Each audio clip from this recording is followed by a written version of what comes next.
Someone is afraid you saw an opportunity to leave and you took it and you just didn't want to say anything. They're afraid it's because they were holding you back. It's been a fear of theirs for a long time. But there was an opportunity for you to make a quick getaway and you did. There are no coincidences. It happened for a reason, because if this is for you, you were manifesting a way out of there, praying for a way out of there, trying your best to just make it through a bad situation. And now there might be some weird communication yet coming your way. Someone who wishes they could tell you something because they know that now, but you need to listen to your intuition. If your gut is telling you not to talk to this person, then don't, okay?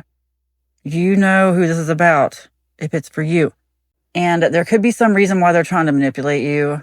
They want something from you, think there's something you can do for them, but they were holding you back, and that's really putting it lightly, okay?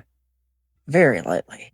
They really tried to take your life in a different direction, tried to ruin you in some ways while trying to ruin themselves, trying to get ahead, but they were really ruining everything. I don't know what that's about. Fear of rejection, red flags everywhere, afraid to be alone.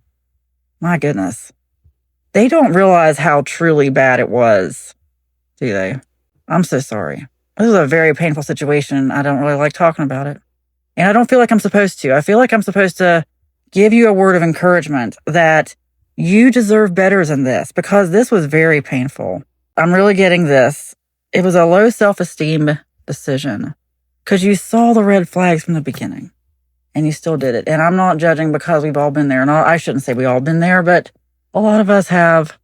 Sometimes people know how to lure you back in with guilt, shame, something. And that's what I'm getting is guilt. But you saw something. Something happened. It could be that they are blocked from communicating with you because they have a wrong number or some kind of wrong information. Let them be wrong. This is working out in your favor.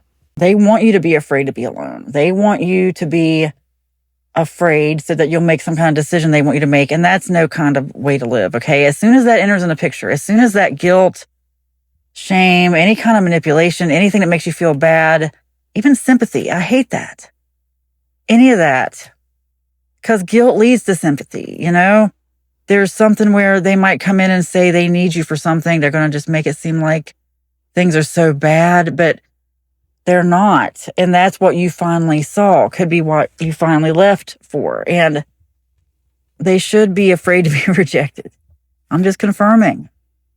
Because it's also getting to be fall, cold here, at least in the United States. Some people might be looking for a place to spend the cold winter. Others might just be looking for something, but that's really the energy I'm getting. And I'm sorry to say this. There was a TikTok video recently. A lot of people are referring to it about it's a young man who talks about how to take advantage of a certain type of woman. It's not really about even the woman or even the man. That's at least not what I get from it. It's about so much more than that. Like, this guy was just brutally honest and upfront, and it was actually quite refreshing to hear someone just say it. I really don't want to give more attention to it than that. Some of you know exactly what I mean. If you want to talk about in the comments or refer other people, go ahead. I don't know the creator's name. At this point, I've just seen stitches about it. It's this guy who just goes on and on about how to go in on a woman, what you got to do, how you got to act, compliment her, start with the compliments. And wow, there are going to be people out there who really don't mind it. There are going to be women who are like, all right, at least I get something out of it. They knew this was going on. They knew this. It's really eye-opening to see someone talk about how flattery works. Not just flattery, but guilt. People get in desperate situations. And I'm getting that for a reason. People love to say stuff like, well, you can afford this and I can't. Well, there could be a reason for that. You're also supposed to be giving, right? I mean, I take the Bible as an allegory. Jesus said, give to any man who asks. It goes much further than that. But you also have to use discernment. That give to any man who asks is really mostly in the moment. Does someone need food, drink? It doesn't necessarily mean let someone move in.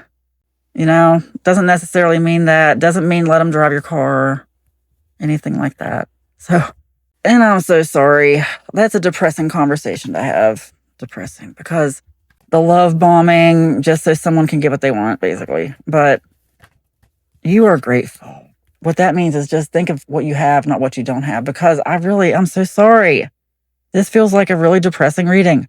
But what you need to do is really spend time thinking about what you have, because I'm getting that energy of thinking, well, every guy's like this, or every woman, or every friend. It does not have to be romantic. It could be friendship. And you might think, well, every friend's like this. No, they're not.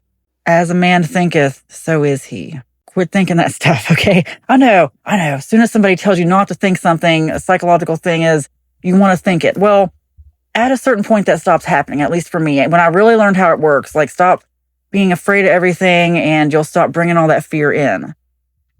Think about what you're grateful for, because what this really means is just look at what you have. Be so happy that you came here to have this experience.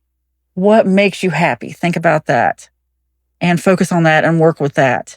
But don't work with this. You're past this. It's over. You are grateful. It is spoken, it is written, and so it is. Amen.